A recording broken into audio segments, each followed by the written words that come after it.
अस्सलाम वालेकुम दोस्तों, कैसे हैं आप सब। उम्मीद है खैर आफियत से होंगे। चलिए अपने टॉपिक पर हम आते हैं और आज हमारा टॉपिक है कुव्वतनुमा इंडिसेस। तो ये जो टॉपिक है ये आप लोगों को स्कॉलरशिप में पूछा जाता है, आपके सिलेबस का एक हिस्सा है। और इसमें क्या होता है, कुव्वतनुमा क्या होता है, आज हम ये देखेंगे कि कुव्वतनुमा क्या होता है और कुव्वतनुमा के उसूल कौन कौन से हैं। आपने किताब में भी उसको पढ़ा होगा, क्लास में आपको पढ़ाया गया होगा, ठीक है। आज हम उसको समझेंगे कि कुव्वतनुमा क्या है और कुव्वतनुमा के उसूल क्या है। फिर आखिर में हम ये देखने की कोशिश करेंगे कि इस पर किस तरह के सवालात पूछे जाते हैं, ठीक है। तो चलिए अपने टॉपिक पर हम आते हैं। पहले बेसिकली कुछ बातें जो है मैं आपको बता देता हूँ, बुनियादी बातें जो कुव्वतनुमा से मुताल्लिक है वो आपको बता रहा हूँ। सबसे पहले ये चीज़ समझ लीजिए कि कुव्वतनुमा किसे कहते हैं। तो यहाँ देखिए एक मिसाल दी गई है, 3 को जो है 5 मरतबा ज़र्ब किया गया है और जो है उसको लिखा गया है इस तरह से, 3 की कुव्वत 5, 3 की कुव्वत 5।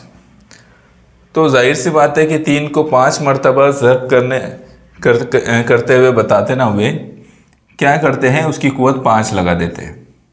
तो इसका मतलब है कि 3 5 मरतबा ज़र्ब होगा, 3 की कुव्वत 5। और इसको पढ़ने का तरीका यही है। तो और ये जो ऊपर है इसको बोलते हैं कुव्वतनुमा। ये होता है असास। क्या होता है ये? असास। इसको असास बोलते हैं। ऊपर जो लगाते हैं इसको कुव्वत कहते हैं, ठीक है। तो 3 की कुव्वत कितनी हुई? 5 हुई। इसी तरह से उसको पढ़ते हैं। 3 की कुव्वत 5 इस कुव्वतनुमा की सूरत वाले अदद में 3 को कायदा, इसको असास और कायदा दोनों भी बोलते हैं, कायदा भी बोलते हैं, असास भी बोलते हैं। और 5 को कुव्वतनुमा कहते हैं। दोनों के लिए जो नाम है वो याद रख लीजिए, इसको कुव्वतनुमा और इसको क्या कहेंगे, इसको 3 को कायदा कहेंगे, ठीक है। क्या कहते हैं? कायदा कहते हैं। दोनों बातें आपको याद रखना है और लिखने का तरीका उसका ऐसे ही है, ठीक है। अगर 2 को हम 3 बार लिख रहे हैं, 2 ज़रब 2 ज़रब 2, तो उसको क्या करेंगे, 2 की कुव्वत 3 कर देंगे, ठीक है। इस तरह से लिखेंगे। चलिए अगले इस पर आते हैं। 2 की कुव्वत 3 को अगर लिखे मैंने जिस तरह से भी बताया तो उसको 2 की तीसरी कुव्वत भी कहते हैं। उसको पढ़ने का तरीका देख लीजिए। उसको 2 की कुव्वत 2 की तीसरी कुव्वत भी कहते हैं या 2 का मकब भी कहते हैं। दोनों तरह से उसको पढ़ सकते हैं। अगर कुव्वत 3 है तो 2 की तीसरी कुव्वत या 2 का मकब। तीसरी कुव्वत के बजाय मकब बोलना ज़्यादा बेहतर होता है और दूसरी कुव्वत के बजाय मुरब्बा पढ़ना ज़्यादा बेहतर होता है। अलबत्ता इस तरह से भी कह सकते हैं। अब यहाँ और एक बात सुन लीजिए कि 3 को अगर 3 ही बताना है, 3 को अगर 3 ही बताना तो इसका मतलब यह है कि उसकी कुव्वत 1 है। क्या है? उसकी कुव्वत 1 है। यहाँ उसको लिखा है, लेकिन एक जो कुव्वत है वो लिखी नहीं जाती। एक जो कुव्वत है वो लिखी नहीं जाती। ये बात आपको याद रखना है कि कुव्वत 1 लिखी नहीं जाती है, ठीक है। किसी भी अदद पर इनडायरेक्टली कुव्वत 1 होती है। अगर उसकी कुव्वत नहीं लिखी गई है तो इसका मतलब यह है कि उसकी कुव्वत 1 है, ठीक है। यहाँ 10 लिखा हुआ है और उसकी कुव्वत नहीं लगी है, इसका मतलब उसके ऊपर कुव्वत 1 लगी है मगर वो लिखी नहीं जाती, ठीक है। और एक बात यहाँ जो लिखी है, बाज़ मरतबा सिर्फ अदद दिया हुआ और अमल करना हो तब कुव्वत 1 लिखी जाती है। अमल करने के लिए जो है जब हम उसको हल करने की कोशिश करते हैं तब कुव्वत लिख सकते हैं, ठीक है। अमल करने के दौरान में, प्रोसेस के दौरान में। चलिए अगली इस पर आइए। ये कुछ बुनियादी बात है इसलिए मैं उससे तेज़ी से गुजर रहा हूँ। दिए हुए अदद का कायदा लेकर कुव्वतनुमा की सूरत में लिखना। तो कैसे लिखते हैं? 3 का कायदा लेकर एक ऐसी को कुव्वतनुमा की सूरत में लिखना अगर रहा तो कैसे लिखेंगे? तो क्या करेंगे, देखो यहाँ लिखा है, इसको मिसाल दी गई है। 81 को अगर 3 का कायदा लेकर कुव्वतनुमा की सूरत में लिखना है तो कैसे लिखेंगे? 3 ज़रब 3 ज़रब 3 ज़रब 3 लिखने की बजाय 3 तिया 9, 9 तिया 27, 27 तिया 81, इस तरह से हो रहा है ना। तो उसको ऐसा ना लिखते हुए 3 की कुव्वत 4 लिख देंगे। इसका मतलब भी 81 होगा।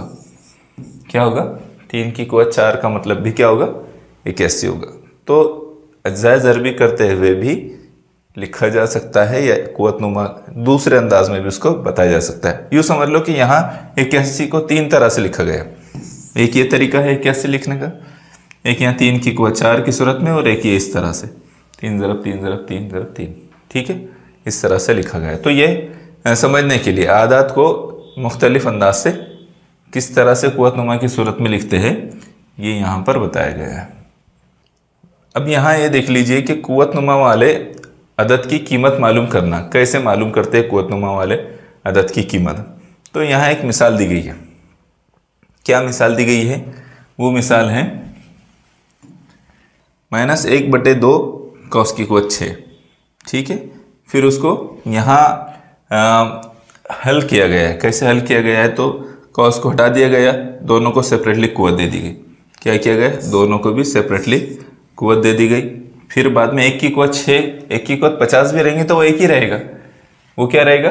एक ही रहेगा। 1 ज़रब 1 ज़रब 1 ज़रब 1 50 बार लिख लीजिए आप, क्या होगा? एक ही होगा। तो 1 की कुव्वत 6 बोले तो भी 1 होगा, और 2 की कुव्वत 6 इसका मतलब क्या होगा? तो वो 2 ज़रब 2 ज़रब 2 करने में 2 दूनी 4, 4 दूनी 8, 8 दूनी 16, 16 दूनी 32, 32 दूनी 64, तो वो 64 हो जाए। आप उसको करके देखिए, 2 ज़रब 2 ज़रब 2, ठीक है, तो वो क्या हो जाएगा? 64 हो जाएगा। उसके लिखने का तरीका इस तरह से। और जब वो इस तरह से ज़रब होगा आपस में, तो वो अलामत जो है इसकी जमा बदल जाएगी।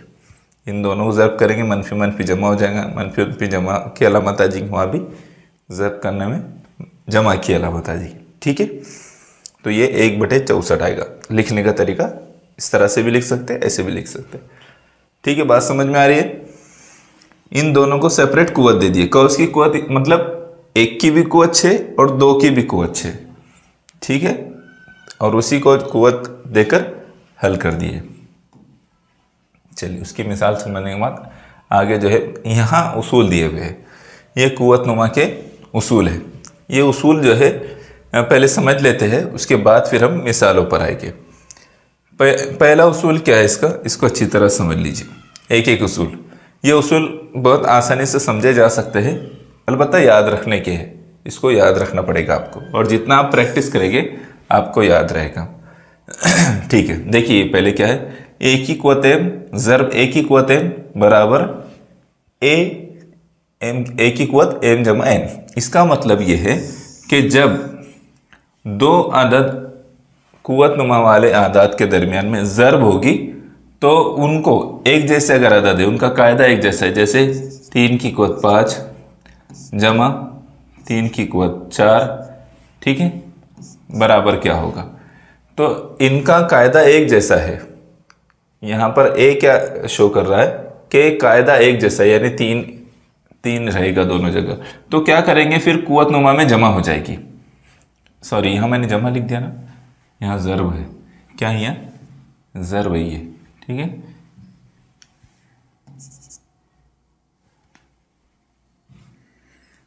ये 3 की कुव्वत 5 लिखी हमने, ज़रब 3 की कुव्वत 4, और इनके दरमियान में जब ज़रब हो रही है, इनके दरमियान में ज़रब हो रही है, तो इसका मतलब ये है कि कुव्वतों में क्या होंगी? जमा होंगी। तो किस तरह से लिखेंगे? 5 जमा 4 क्या हो जाएगा? 3 की कुव्वत 9, इस तरह से लिखें। ठीक है, बात समझ में आ रही है? इस उसूल को, कुव्वतनुमा के इस उसूल को इस तरह से अप्लाई करेंगे हम। लेकिन इस चीज़ को अच्छी तरह समझना है कि कायदा यकसा होना चाहिए, मसावी है, सेम है। ठीक है, कायदा जब सेम रहेगा तो कुव्वत और उनके दरमियान में ज़रब अगर हो रही है तो कुव्वतनुमा में क्या होगी? जमा होगी। ठीक है, अब इसको समझ लीजिए। किसी भी अदद की कुव्वत अगर 0 है, दूसरा उसूल क्या है कि किसी भी अदद की कुव्वत अगर 0 है तो इसका मतलब ये है कि उसकी कीमत 1 हो गई। जैसे 4 की कुव्वत 0, यहाँ a की कुव्वत 0 बराबर 1, ये दूसरा उसूल है। 4 की कुव्वत 0 है, इसका मतलब वो 1 है, उसकी कीमत क्या है? 1। वो ये 1 के बराबर हो जाएगा। ठीक है, ये दूसरा उसूल है। कोई भी अदद हो अगर उसकी कुव्वत 0 है तो इसका मतलब है उसकी कीमत 1 हो गई। याद रहेगा ये दूसरा उसूल। तीसरा उसूल याद रखें। तीसरे उसूल पर हम आते हैं। तीसरा उसूल क्या है? सॉरी, मैंने इधर उसको किया। ठीक है, इसको पहले समझ, दूसरे उसूल को इधर देखो। ये क्या है? दूसरा उसूल। इसको तीसरा मानकर चलते थे हम। ठीक है, ए की कुवत m तकसीम ए की कुवत n बराबर ए की कुवत m माइनस n। यहाँ क्या है, पहले ही उसूल में ज़र्ब हो रही थी तो कुवतों में जमा हुई, यहाँ तकसीम हो रही है कायदे के दरमियान में, तो क्या होगा, कुवतों के दरमियान में तफरीक होगी।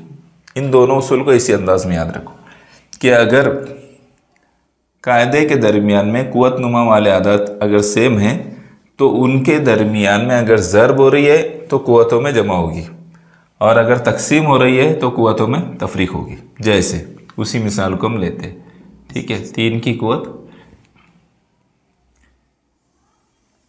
ठीक है, 3 की कुवत 5 तकसीम 3 की कुवत 4 बराबर 3 की कुवत 5 तफरीक 4।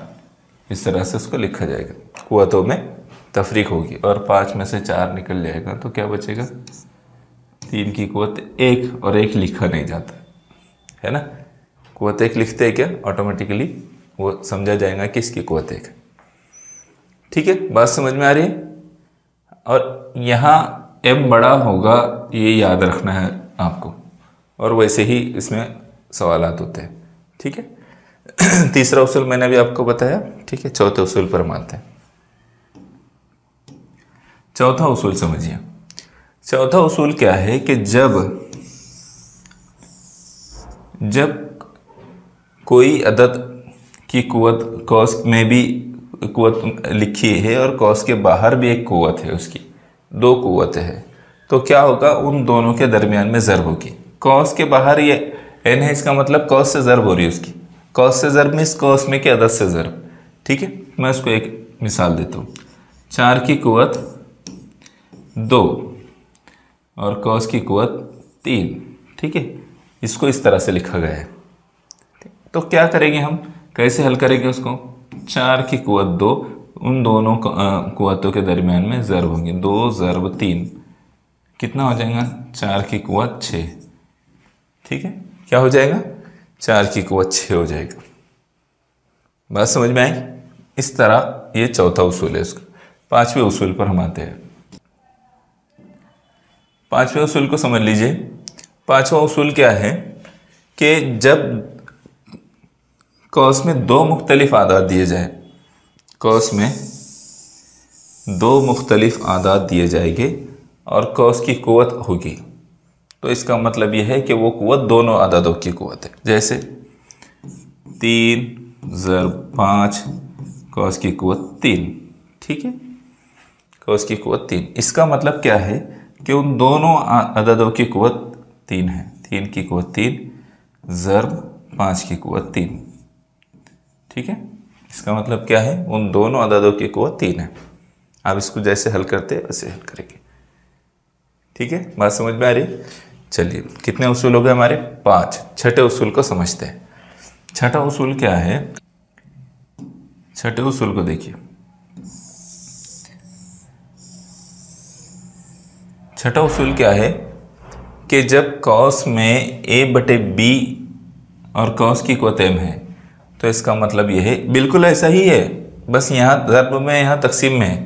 तो क्या करेंगे हम, 4/5 बिल्कुल ऐसा ही है कि कुवत 3। ठीक है, तो क्या करेंगे, दोनों की कुवत सेपरेट दे देंगे। 4 की कुवत 3/5 की कुवत 3 सेम है। इसका मतलब समझना है कि अगर कौस की कुवत है, इसका मतलब कौस में के हर अदद की कुवत है वो। ठीक है, कौस में जो अदद दिए हुए उनकी कुवत है। ये उसूल समझ में आए। 6 उसूल हो गए। 7वें उसूल को समझिए। यहाँ जो है 7वां उसूल दिया हुआ है। 7वें उसूल को देखो। ठीक है, 7वां उसूल देखो यहाँ पर क्या है। 7वां उसूल, a की कुवत मनफी m बराबर, अगर a की कुवत मनफी में है तो इसका मतलब वो क्या होगा, वो बटे की सूरत में चला जाएगा अगर उसके मनफी को हटाना है, माइनस अलामत को अगर उसकी हटाना है। जैसे मैं यहाँ पर बताता हूँ, 5 की कुवत मनफी 4, तो अगर इसकी मनफी अलामत को हटाना है तो हम क्या करेंगे, उसको लिखेंगे 1/5 की कुव्वत 4। ठीक है, इस तरह से लिखेंगे तो उसकी मनफी की अलामत खुद ब खुद हट जाएगी। ये उसका उसूल है, कुव्वतनुमा के उसूलों में एक उसूल, 7वां उसूल। ठीक है, अब यहाँ पर 8वां उसूल समझ लीजिए। 8वां उसूल और इसका आखिरी उसूल है ये, तो इसको समझ लीजिए कि यहाँ पर क्या आएगा। ठीक है, 8वां उसूल क्या है,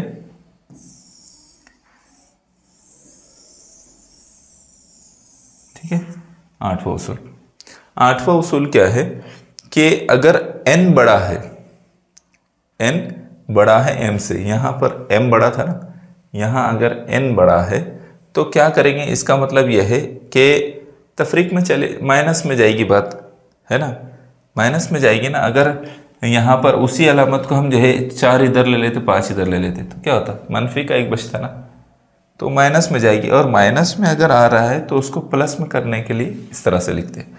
यहाँ इसको समझ लीजिए, 4 की कुव्वत 3 तकसीम 4 की कुव्वत 6।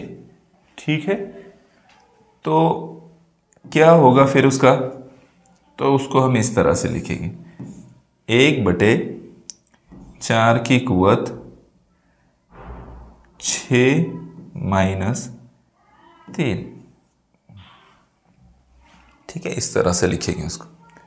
तो ये उसका उसूल है। इस अंदाज में हमको मिसालें इसकी देखना है। अगर ये उसूल आपको अच्छी तरह से याद रहेगी तो आप मिसालें भी हल कर सकते हैं। उसूल में क्या चीज़ याद रखनी की है कि अगर कंडीशन ऐसी आती है तो ये करना है। बिलफर्ज कंडीशन ये वाली आ रही है तो आपको ये तरीका अपनाना है। ठीक है, कंडीशन इस तरह की होगी तो आपको क्या करना है, इस अमल को अपनाना है। कंडीशन में अगर आपको कुव्वत में 0 दे दिया जा रहा है तो समझ लेना है कि उसकी कीमत 1 है। कंडीशन अगर ये है तो क्या करना है, तो कुव्वतों के ज़र्ब करना है। ये चीज़ आपको इसके ज़रिए से समझना है। तब जाकर जो है हम मिसालें जब हल करते हैं या इस पर आने वाले प्रॉब्लम्स जब हम सॉल्व करते हैं तो फिर हमको आसानी होती है। अगर हमको पता है कि ये उसूल है और इसको इस तरह से अप्लाई करते हैं, याद रहेगा आपको। अगर आप मुनासिब समझे तो इसको लिख ले। इसको लिखना और याद रखना बहुत ज़रूरी है आपके लिए। तो ठीक है, अगर मुनासिब हो तो लिख लीजिए इसको। मैं साइड में हो जाता हूँ। ठीक है, चलिए अगले इस पर आते हैं। यहाँ से हम जो है, हाँ कुछ बातें और बाकी है। ठीक है, फिर उसके बाद सवाल शुरू हो गए। तो यहाँ आपको 10 की कुव्वत का इस्तेमाल करके आदात लिखना सिखाया गया है। देखो कैसे लिखेंगे 10 की कुव्वत का इस्तेमाल करके आदात। तो यहाँ कुछ मिसालें दी हुई है। क्या दी है, मिसाल दी हुई है। हवा में रोशनी की रफ्तार कितनी है, हवा में रोशनी की रफ्तार, तो यहाँ उसको इसमें सेकंड और मीटर में दिया गया है। इकाई, दहाई, सैकड़ा, हज़ार, 10,000, लाख, 10 लाख, करोड़, 10 करोड़, है ना, 30 करोड़। तो अब इसको हम इतने ज़ीरो के साथ ना लिखते हुए क्या करेंगे, इसको उसकी सूरत बदलेंगे। तो क्या करेंगे, 3 को एक तरफ कर देंगे, 30 को 3 ज़रब 30 करेंगे। क्या होगा, 3 ज़रब 30 करेंगे। और ये जो ज़ीरो है ये इसके साथ हमने जोड़ दिए। ठीक है, इसके साथ जोड़ दिए, है ना। अब क्या करेंगे, इतने सारे ज़ीरो नहीं बताना है तो क्या करेंगे, 1 2 3 4 5 6 7 8 ज़ीरो है ना। तो क्या करेंगे, इसको 3 ज़रब 10 की कुव्वत 8 कर देंगे। क्या कर देंगे, 3 ज़रब 10 की कुव्वत 8। इसका मतलब यही होगा जो ये ऊपर है। ठीक है, कुव्वत नुमा में जितने ज़ीरो उतनी कुव्वत लगा देते, जितने ज़ीरो है उतनी कुव्वत लगा देते हैं। 10 की कुव्वत 8 हो गई, 8 ज़ीरो है तो 10 की कुव्वत कितनी हो गई, 8 हो गई। यहाँ भी देखो उसकी कुछ मिसालें दी हुई। ये कितना है, इकाई, दहाई, सैकड़ा, हज़ार, 10,000, लाख, 10 लाख, करोड़, 10 करोड़, 51 करोड़ है। ठीक है, ज़मीन की सतह का रकबा। तो क्या करेंगे इसको, फिर इसको लिखने के लिए हम जो है कुव्वत नुमा में इसको बदल देंगे। तो कुव्वत नुमा में बदलेंगे तो 1 2 3 4 5 6 7। अब 5 के बाद तक 1 तक ले रहे तो यहाँ अशारिया लगाकर 10 की कुव्वत 8 लगाए, अशारिया लगाने के बाद। वरना आप क्या सोचेंगे कि भाई अशारिया क्यों लगाया गया यहाँ पर, तो 1 एक्स्ट्रा में लिए ना, इस वजह से 10 की कुव्वत 8 लगाए। जब प्रॉब्लम सॉल्व करेंगे तो उसमें आपको और भी क्लियर हो जाएगा। ठीक है, ये कुव्वत नुमा लिखने का तरीका है। ये देखो यहाँ भी कुव्वतनुमा मरकब की सूरत में लिखा गया है। तो इस तरह से कुव्वतनुमा लिखते हैं। यहाँ 10 की कुव्वत 12, ये 0 11 होंगे और ये 12 अदद होंगे। 1 2 3 4 5 6 7 8 9 10 11 और ये 12, इसलिए 10 की कुव्वत 12 के बाद अशारिया लगेगा, इसलिए 10 की कुव्वत 12 बनेगी। 12 हिंदसों के बाद, 12 डिजिट के बाद। ठीक है, यहाँ सूरज और ज़मीन के दरमियानी फासले को बताया गया है। तो ये फासला जितना है तो उसको भी शो करने के लिए क्या कर रहे हैं, यहाँ आशारिया लगाना है, इसलिए इतने जितने अदद पहले हैं इनसे पहले है 1 2 3 4 5 6 7 8, 10 की कुव्वत 8 लगा दी। ठीक है, अगर यहाँ यहाँ एक कम होता, ठीक है, ये 0 कट समझो थोड़ी देर के लिए, तो क्या करेंगे, फिर कुव्वत 7 आएगी, वरना आप बोलेंगे हर जगह कुव्वत 8 8 क्यों आ रही है। तो ये जो है, अगर ये 0 को कम पकड़ेंगे हम तो कुव्वत 7 हो जाएंगी। इस 0 को कम पकड़ेंगे, अगर यहाँ इतने ही आदाद है तो कुव्वत 6 हो जाएगी। ठीक है, बात समझ में आई। चलिए अगले इस पर हम आते हैं। ये कुव्वत का उसूल है, कुव्वतनुमा कुव्वत ऐसे लगाते 10 की कुव्वत। ये भी वैसा ही समझाया हुआ है, इसमें और ज़्यादा हमको देखने की ज़रूरत नहीं है। अलबत्ता सिर्फ ये आखिरी देख लीजिए, ये सब कुव्वतनुमा लगाकर बताने के लिए मिसालें ली गई है। ये देखिए, ए अदद का एनवा जज़र, ए अदद का एनवा जज़र बोले तो ए को हम किस सूरत में लिखते हैं, फिर ये भी एक चीज़ समझने की और याद रखने की बात है आपके लिए। ठीक, तो ए का एनवा जज़र बोले तो एन की जगह कोई भी नंबर ले लीजिए। ठीक है, एन इस बात को शो कर रहा है कि वहाँ कोई नंबर है, तो क्या करते हैं, उसको ए की कुव्वत 1/n कर देते हैं, है ना। बाहर जज़र से बाहर निकालने के लिए क्या करते हैं, ए की कुव्वत 1/n, यानी जो नंबर रहेगा वो नंबर हम n की जगह पर रख देंगे और ए की जगह जो नंबर है अदद रहेगा वो अदद आ जाएगा। ठीक है, चलिए अब सवालात पर हम आते हैं। यहाँ से सवालात शुरू हो रहे हैं, तो हमको क्या करना है, सवालात हल करना है। अब इसमें देखो कि जो कुव्वतनुमा में हमने उसूल देखे थे, उनमें से कौन सा उसूल यहाँ अप्लाई हो रहा है। क्या है सवाल, ए की कुव्वत 3 ज़रब ए की कुव्वत 2 ज़रब ए की कुव्वत 4।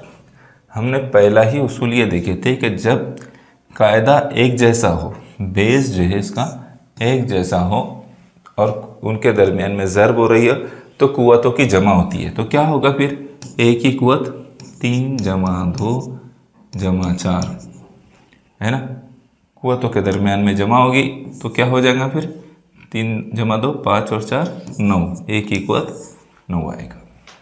क्या होगा, ए की कुव्वत 9 आएगा। इसका मतलब हमारा जवाब ये है। ठीक है, उसूल आपको याद है तो आप आसानी से करेंगे, उसूल आपको याद होना चाहिए। ठीक है, क्लियर हो रहा है सर। अगले इस पर देखिए, यहाँ देखिए कि सवाल का थोड़ा सा तरीका यहाँ अलग है, तो आपको हल करना भी अलग तरीके से होगा। अब जैसे ऊपर जो उसूल अप्लाई होगा वो क्या होगा, बेस सेम है ना, तो क्या होगी, कुव्वतों के दरमियान में जमा होगी।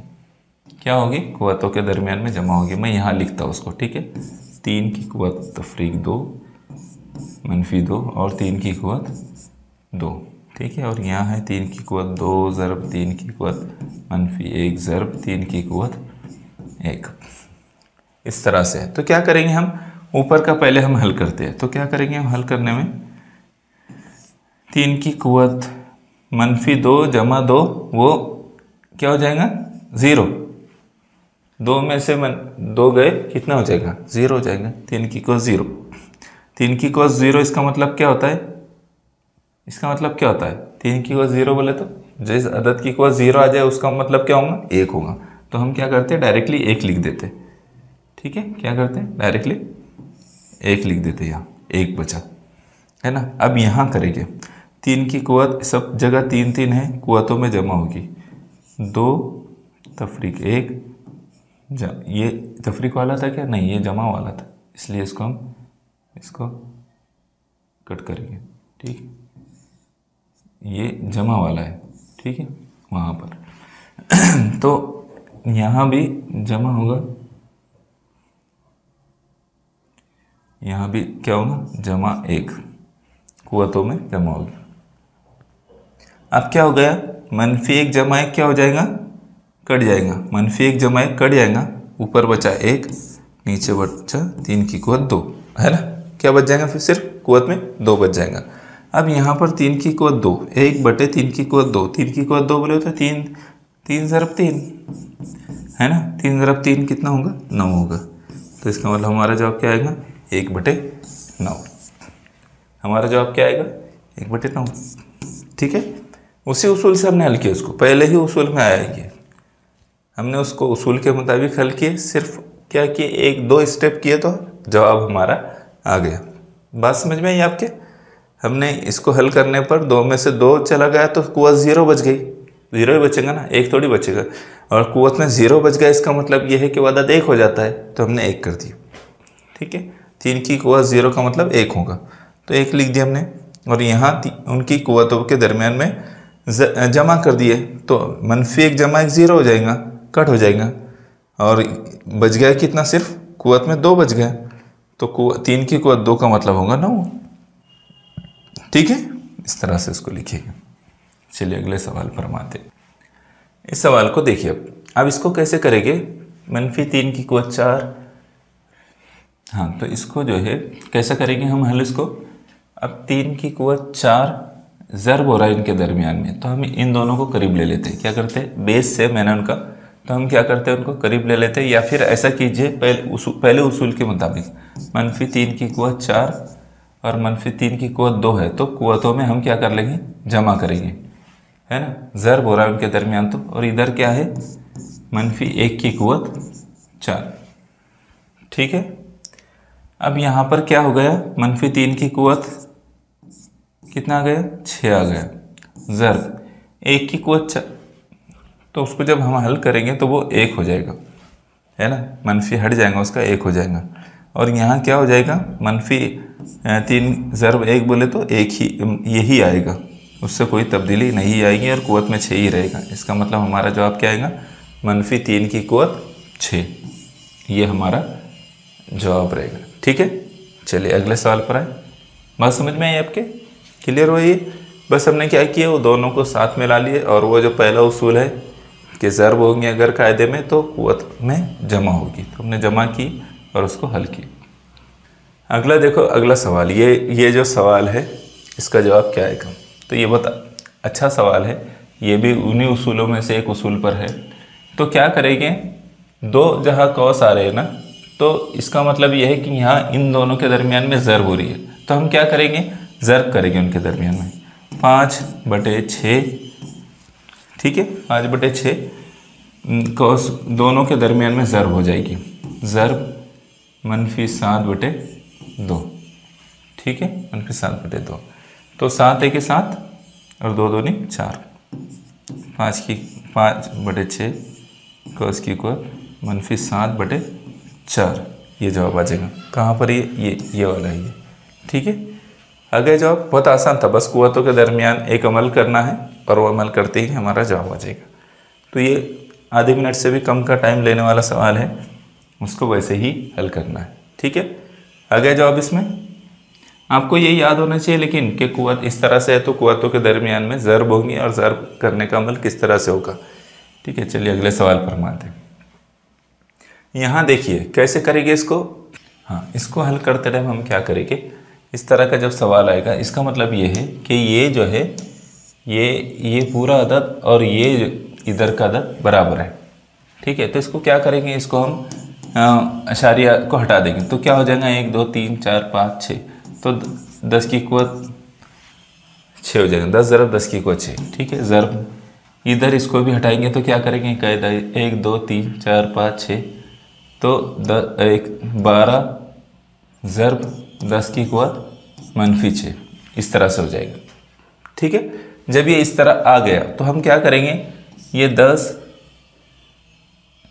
ये दोनों की जो है कुवतों में जमा कर लेंगे। क्या कर लेंगे, इन दोनों की कुवतों में जमा कर लेंगे, तो वो क्या हो जाएगा, 10 की कुवत -12 हो जाएगा। और इन दोनों का ज़रब करेंगे तो 12 ज़रब 10 कितना हो जाएगा, वो हो जाएगा 120। कितना हो जाएगा, 120। ठीक है, ये आ गया। अब 120 जब आया यहाँ पर तो उसको दूसरी सूरत में भी लिख सकते हैं, 4 ज़रब 30। 120 को इस तरह से भी लिख सकते हैं, ज़रब में ये 10 की कुवत -12। ठीक है, तो इसका मतलब यह है कि वो आ गया 4 ज़रब 30 ज़रब 10 की क़ुव्वत -12। इसका मतलब यह है कि हमारा जवाब ये आएगा। क्या आएगा? वो हमारा जवाब आएगा। ये बात समझ में आई? बस हमने उसको अशारी हटाकर जो है क़ुव्वत की शक्ल में लिखी तो हमारा जवाब जो है आ गया। ठीक, चलिए अगले सवाल पर आ जाए। हाँ, यही आखिरी सवाल था हमारा। तो यहाँ जो है हमारा एक क़ुव्वतनुमा ये टॉपिक कंप्लीट हुआ। आपको क्या करना है, ये हमने बहुत कम मिसालें इसकी हल किए, आपने बहुत सारी मिसालें इसकी हल करना है। वही क़ुव्वतनुमा के उसूलों को अप्लाई करते हुए जब आप इसकी कई सारी मिसालें हल करेंगे तो आप जो है इसमें परफेक्शन की तरफ जाएंगे। आप फिर आपको जो भी सवाल पूछा जाएगा आप उसको अच्छी तरह से हल कर सकते हैं। ठीक है, तो चलिए हम यहाँ पर अपना टॉपिक ख़त्म करते हैं। जज़ाकल्लाह खैर।